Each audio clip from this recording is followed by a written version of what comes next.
آپ صلی اللہ علیہ وسلم کے اوصاف جمیلہ کے اولین گواہ صحابہ کرام رضی اللہ تعالیٰ عنہ ہیں۔ غزوہ حنین میں جب اسلامی لشکر دشمنوں کے نرغے میں آ گیا تو اس وقت بھی نبی کریم صلی اللہ علیہ وسلم پریشان نہیں ہوئے۔ آپ صلی اللہ علیہ وسلم پر گھبراہٹ کے بالکل آثار نہ تھے۔ آپ صلی اللہ علیہ وسلم پوری استقامت کے ساتھ دشمن کے مقابلے میں کھڑے یہ فرما رہے تھے، میں نبی برحق ہوں، اس میں کوئی جھوٹ نہیں، میں عبد المطلب جیسے سردار کا بیٹا ہوں۔ حضرت جابر ابن عازب رضی اللہ تعالیٰ عنہ بیان کرتے ہیں کہ غزوہ حنین کے دن نبی کریم صلی اللہ علیہ وسلم سے زیادہ مضبوط کوئی نہیں دیکھا گیا۔ جامع ترمذی کی حدیث نمبر 1688 ہے، نبی کریم صلی اللہ علیہ وسلم کے حسن معاملہ کا یہ عالم تھا کہ جب قریش مکہ ہجرہ اسود کی تنصیب کے موقع پر دست و گریباں ہونے کے قریب تھے تب آپ صلی اللہ علیہ وسلم نے حکمت عملی سے اتنے بڑے فتنہ و فساد سے تمام اہل مکہ کو بچا لیا۔ ہجرہ اسود کو ایک چادر میں رکھ کر ہر قبیلے کے معتبر افراد کو چادر پکڑنے کو کہا۔ جب تمام افراد نے چادر پکڑی تو آپ نے ہجرہ اسود کو اٹھا کر اپنی جگہ پر نصب فرما دیا۔ تو اسٹوڈنٹس یہ تھا ہمارے پاس آج کا لیسن۔ اس وقت سورہ عملی زندگی کا پہلا حصہ دیکھا جس میں آپ صلی اللہ علیہ وسلم کے بچپن اور جوانی کا انہوں نے بتایا ہوا ہے، اور اسٹوڈنٹس آپ خود بھی دیکھ سکتے ہیں یہ کتنا زیادہ امپورٹنٹ چیپٹر ہے۔ اس میں بہت سارے MCQs اور بہت سارے شارٹ کوسچن جو ہیں وہ ہمارے پاس چیپٹر کے اندر سے جو ہے وہ کریٹ کیے جا سکتے ہیں اور کریٹ ہو سکتے ہیں۔ تو اسٹوڈنٹس یہ میرے حساب سے بہت زیادہ امپورٹنٹ چیپٹر ہے، اس پہ آپ لوگ بہت جو ہے وہ فوکس کے ساتھ اس کی تیاری کیجیے گا، اور اس کے اگر ہم پہلا پیراگراف ہی دیکھ لیں تو اس میں ہمارے پاس بہت زیادہ امپورٹنٹ چیزیں اس میں انکلوڈ ہیں، اور آگے بھی ہمارے پاس کافی زیادہ امپورٹنٹ چیزیں اس میں انکلوڈ ہیں، کافی ساری حدیثیں ہیں، کافی سارے واقعات ہیں، اور 2 موضوع بھی اس میں بیان کیے گئے ہیں۔ اور مجھے امید ہے کہ آج آپ کو یہ لیسن سمجھ آیا ہوگا۔ ان کیس اگر کوئی کوشچن ہے اور کچھ پوچھنا ہے تو آپ مجھ سے ضرور پوچھ سکتے ہیں۔ آگے ہم موو کرتے ہیں اپنے مشق کی طرف، اور اس میں ہمارے پاس پہلا حصہ ہوتا ہے درست جواب کا انتخاب، اور پہلا سوال ہے نبی کریم صلی اللہ علیہ وسلم کی تاریخ پیدائش ہے 22 اپریل 571 عیسوی۔ سیکنڈ MCQ ہے، دادا جان حضرت عبد المطلب کے انتقال کے وقت نبی کریم صلی اللہ علیہ وسلم کی عمر مبارک تھی 8 سال۔ نبی کریم صلی اللہ علیہ وسلم کے بچپن میں اڈب میں قید پڑا تو نبی کریم صلی اللہ علیہ وسلم نے کیا کیا؟ دعا کے دوران آسمان کی طرف انگلی اٹھائی۔ چوتھا سوال ہے، جس معاہدے میں حضور اکرم صلی اللہ علیہ وسلم نے سرخ اونٹوں سے زیادہ محبوب قرار دیا؟ حلف الفضول۔ حضور اکرم صلی اللہ علیہ وسلم کے رضائی بہن کا اسم گرامی حضرت شیمہ رضی اللہ تعالیٰ عنہ۔ یہ ہمارے پاس تھے MCQs درست جواب کا انتخاب، اور آگے ہمارے پاس آ جاتے ہیں مختصر جوابات۔ اور پہلا سوال ہے نبی کریم صلی اللہ علیہ وسلم کی پیدائش کب اور کہاں ہوئی؟ اور اس کا جواب ہے ہمارے پاس پیج نمبر 37 پہ پہلے پیراگراف کی فرسٹ لائن ہے کہ 12 ربیع الاول بروز پیریڈ کے مطابق 22 اپریل 571 عیسوی کو ہوئی۔ یہاں سے لے کے اس کا جواب ہمارے پاس یہاں تک آئے گا۔ سیکنڈ کوسچن ہے، نبی کریم صلی اللہ علیہ وسلم کی رضائی والدہ حضرت حلیمہ سعدیہ رضی اللہ تعالیٰ عنہ کے بارے میں آپ کیا جانتے ہیں؟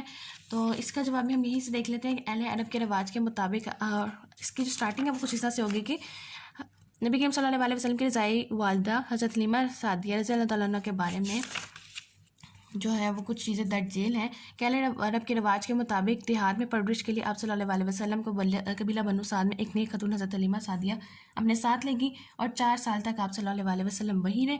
اور پھر آپ یہاں سے بھی تھوڑی سی ایڈیشن کر سکتے ہیں کہ آپ کی یعنی حضرت حلیمہ کی اجازت کی بعد جو ہے آپ صلی اللہ علیہ وسلم جو ہے وہ چراگاہ جاتے اور بکریاں چرتے، اور ان کی چراگاہوں میں لے کر ان کی جو ہے وہ دیکھ بھال بھی کرتے تھے۔ تو یہ ایڈیشنل ہے، تو یہ اگر آپ ایڈ کر دیتے ہیں ویل اینڈ گڈ، اور اگر نہیں ایڈ کرتے تو آپ یہ بالکل چھوٹا سا جو آنسر ہے وہ آپ اس میں لکھ سکتے ہیں۔ تیسرا سوال ہے، حضرت امیر حمزہ رضی اللہ تعالیٰ عنہ کا نبی کریم صلی اللہ علیہ وسلم سے کون سا دوہرا رشتہ تھا؟ تھرڈ کوسچن کا آنسر ہے پیج نمبر 39۔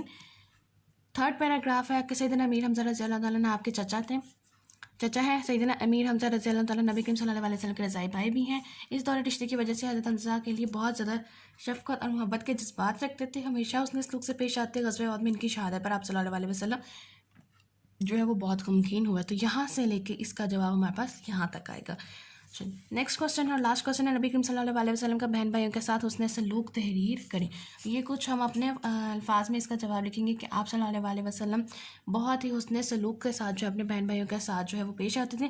آپ کے اپنے سکے بہن بھائی نہیں تھے۔ حضرت شیمہ آپ رضی اللہ تعالیٰ عنہ آپ صلی اللہ علیہ وسلم کی جو ہے وہ رضائی بہن تھی، اور وہ آپ کو گود میں کھلایا کرتی تھی اور پنگور میں لوڑیاں دیا کرتی تھی، اور آپ صلی اللہ علیہ وسلم کا یعنی حسن سلوک اس قدر تھا حضرت شیمہ رضی اللہ تعالیٰ کے ساتھ کہ آپ صلی اللہ علیہ وسلم نے غزوہ حنین میں جب انہیں قیدیوں میں شامل دیکھا تو انہیں کہا کہ تم جو ہے وہ قیدیوں کی سفارش کرو اور تمہاری وجہ سے انہیں امان دیا جائے گا۔